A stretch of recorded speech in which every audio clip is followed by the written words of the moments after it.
আসসালামু আলাইকুম বন্ধুরা, কেমন আছেন? নর্থ বেঙ্গলের একটি খুব পরিচিত রান্না, এটা হলো যে আলুর ঘাটি বলে, আর শহরে এসে হয়ে যায় আলুর ঘন্ট। এখানেই এই ঘন্টটা করতে হলে পরে দেখেন, কাটাকুটি বা মাথা দিয়ে আলু সিদ্ধ করে নিয়ে ভালো করে ভুনিয়ে নেবেন। ভুনিয়ে নেওয়ার পরে তারপরে পানি। আমি কিভাবে রান্না করছি সেটাই দেখুন, আমি পুরা রান্নাটাই দেখাচ্ছি আপনাদেরকে। আসুন। নর্থ বেঙ্গলে এই রান্নাটা বিয়ের বাড়িতে, তারপরে হলো যে কোনো কিছু গায়ে হলুদ বলেন, তারপরে মুসলমানিতে এই ঘন্টটা থাকবে। বড় আকারের আলু দিয়ে হাজারে হাজারে মানুষ, তারপরে ফয়তাতে বলেন, চল্লিশা বলেন, সব খাবারের সাথে এই আলুর ঘন্টটা থাকে। আমি ঘরোয়াভাবে ছোট্ট আকারে আপনাদেরকে দেখাচ্ছি।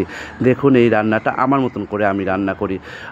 আমি ওখানে তো অন্যরকম স্বাদ হয়, আর আমার ঘরের স্বাদ আমার মতন করে আমি মেহমানদেরকে মেহমানদারি করি। এবং এখানে তার মধ্যে একটু রসুন দিবেন, গোটা রসুন দেবেন। শুধু মাংসতে যে রসুন দিতে হবে না, সব তরকারির মধ্যে রসুন দেবেন। রসুন খাওয়া ভালো। রসুন ঘাটির মধ্যে দিবেন, ভালো লাগবে। এটা আলুর ঘাটি বলে। আলুর ঘাটি এই যে পানি দিয়ে আমি ইয়ে করে দিলাম। এখন বেরেস্তা করে নেব। বেরেস্তা বোঝাতে যে বাগার দেব।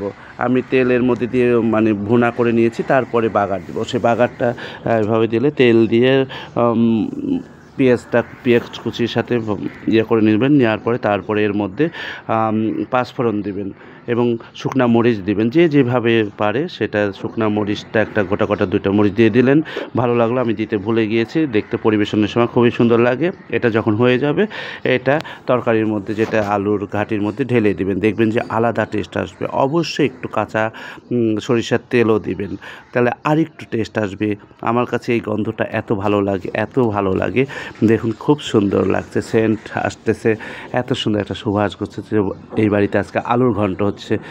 নর্থ বেঙ্গলের এই ঘন্টটা ঘরে ঘরে সবাই করে। এই যে আমি জিরা ভাজা বেটে রাখা হয়েছিল, সেগুলো দেওয়া হচ্ছে। এইভাবেই আপনারা রান্না করবেন, দেখবেন যে ঘরোয়াভাবে খুবই মজা হবে।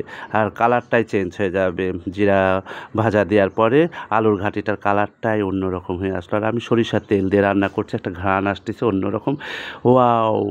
সবাই খাবেন এইভাবে রান্না করে। আর আমার ইউটিউব চ্যানেলটা সাবস্ক্রাইব করে নেবেন। তারপরে আপনার ফেসবুক পেজ আছে, টিকটক আছে, সবগুলো একটু লাইক। এই যে হয়ে গেল আমার রান্না। এই যে দেখেন, এইভাবে এটা ভাল্লুকগাছির আলুর ঘাটি শহরে এসে হয়ে গেছে আলুর ঘন্ট। কারণ এখানে আলুর ঘন্ট বলে, আলুর ঘাটি বলে, ঘন্টি বলে, কতজন আর কত ভাষা, যে ভাষা চিনুক। আমি আমার মতন করে আমি ভাল্লুকগাছির স্টাইলে রান্না করলাম, আপনাদেরকে সবাইকে দিলাম। সবাই ভালো থাকবেন, সুন্দর থাকবেন, সবসময় আমার পাশে থাকবেন। এইভাবে আছেন, এইভাবেই থাকবেন সবসময়। আমার ভালোবাসা আপনাদের পাশে থাকবে। আপনাদের ভালোবাসা আছে বলে আমি কাজ করতে পারছি। এটা আমার শখের স্থান। সবাই শৌখিন চোখে দেখবেন। ভালো থাকবেন বন্ধুরা।